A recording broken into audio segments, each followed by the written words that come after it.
SI भर्ती 2021। उम्मीद जताई जा रही है बार बार कि कोई ना कोई मगरमच्छ हाथ में आएगा, लेकिन मगरमच्छ हाथ में नहीं आती है तो केवल मछलियां। एक और मछली हाथ में आई है जो कि फरार तो काफी समय से चल रही थी, लेकिन इस बार तो एसओजी की गिरफ्त में आ ही चुकी है। मैं बात कर रही हूँ नागेश की। ये वो महान व्यक्ति है जिन्होंने अपने भाई के लिए पेपर खरीदा था एसआई भर्ती 2021 का, और अब जब ट्रेनिंग तक पहुंच गया था इनका भाई, क्योंकि 18वीं रैंक आई थी भैया। एसआई में 18वीं रैंक आना कोई छोटी मोटी बात तो है नहीं। 18वीं रैंक आई थी, भाई साहब इनके ट्रेनिंग तक पहुंच गए थे, और फिर जब सच सामने आया तो ये फरार होने लगे। शक का दायरा घूम रहा था, बहुत समय से इंतजार किया जा रहा था, लेकिन ये जगह से जगह बदले जा रहे थे और अब जाकर एसओजी की गिरफ्त में आए हैं। नाम है इनका नागेश, और नागेश कुमार यादव। सीकर के पुलिस ने इनकी गिरफ्तारी की है और इन पर आरोप यह है कि इन्होंने अपने भाई सुजीत सिंह यादव को परीक्षा पास करवाने के लिए 7.5 लाख रुपए में पेपर खरीद के दिया था, जिसके दम पर उसका भाई मेरिट में 18वें स्थान पर आया था।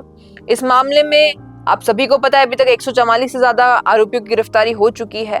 और सीकर के श्री माधोपुर निवासी नागेश कुमार यादव पेपर लीक प्रकरण उजागर होने के बाद पंचायत समिति अजीतगढ़, ये मतलब खुद भी एक सरकारी अधिकारी है, और वहां पर उस वक्त इनकी पोस्टिंग चल रही थी। कहां पर?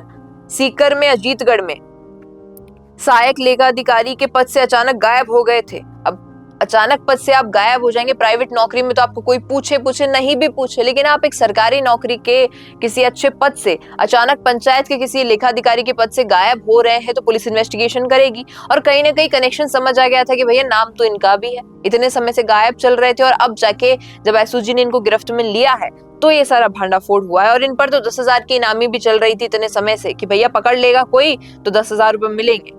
उसके अलावा बात यह है कि आरोपी नागेश और पुरुषोत्तम एक ही विभाग के होने के कारण परिचित थे।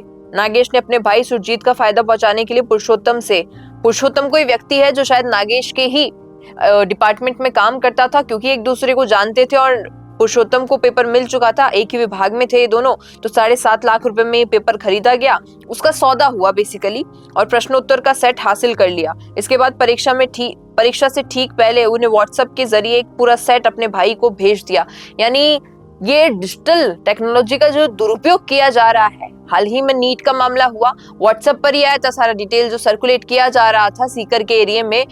अधिकतर कोचिंग वाले या अधिकतर जो बच्चे थे उनका कहना है कि भैया व्हाट्सएप के माध्यम से सब सर्कुलेट हुआ था, क्योंकि वो थोड़ा एंड टू एंड इंक्रिप्टेड होता है तो शायद डिस्क्लोज होना मुश्किल हो जाएगा, लेकिन ऐसा नहीं होता है। कार्टून में आपकी सारी डिटेल्स मौजूद होती हैं। व्हाट्सएप की चैट हो, इंस्टाग्राम की चैट हो, स्नैपचैट की चैट हो, फेसबुक हो, मैसेंजर हो, ट्विटर हो, कुछ भी हो, सारी चैट्स आपकी इस फोन में आने के बाद सब कुछ रिकॉर्ड में बन जाता है। अगर आपकी ये सोच है कि मैंने कोई प्रिवेसी ऑन कर रखी है या फिर कोई लॉक लगा रखा है और मेरी चीजें बाहर नहीं जाएगी, तो ऐसा नहीं है। वो कहते हैं कि एक बड़े ही टेक्नोलॉजी में अपडेटेड व्यक्ति ने बात कही थी कि अगर इस कैमरे से एक बार कोई तस्वीर खिंच जाती है तो वो जीवन में कभी डिलीट नहीं हो पाएगी, क्योंकि आजकल तो मोबाइल फोन में प्ले स्टोर पे एप्लीकेशन मिल जाता है जिसमें आप आज से 3 साल पुरानी अगर इस डिवाइस की कोई फोटो है तो उसको रिकवर कर सकते हैं। क्वालिटी थोड़ी डल हो जाएगी, लेकिन फोटो रिकवर करना बहुत आसान है आजकल के इस युग में। तो ये तो फिर भी व्हाट्सएप के माध्यम से इतना बड़ा घोटाला कर रहे थे, पेपर फॉरवर्ड करवा रहे थे अपने भाई को। अब भैया भाई का 18वां स्थान शायद किसी अच्छे डिजर्विंग व्यक्ति को जाता, लेकिन 7.5 लाख में बिक गई किसी की नौकरी।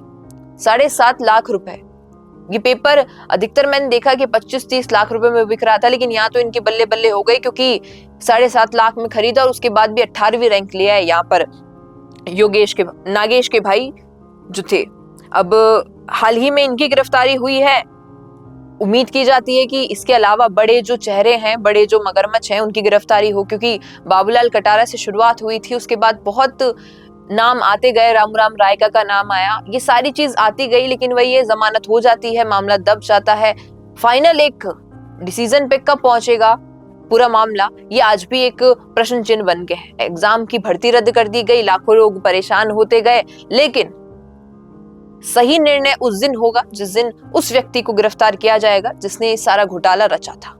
क्या कुछ कहेंगे आप इस पर, लिखिएगा कमेंट में। रुकिए और जरा ध्यान से सुनिए। क्या आप हमारी इन खबरों से अपने व्यापार को भी बढ़ाना चाहते हैं? तो आप भी खबरों के दौरान इस तरह के एलिमेंट्स पर अपना विज्ञापन दे सकते हैं, या फिर ऐसे खबर के 1 मिनट बाद अपना पूरा विज्ञापन डलवाएं, जो कि 8 लाख से ज्यादा सब्सक्राइबर्स और फॉलोअर्स वाले द फैक्ट इंडिया चैनल्स और पेजेस से राजस्थान के कोने कोने में पहुंचेगा और इससे आपका व्यापार, ब्रांड सब कुछ बढ़ेगा।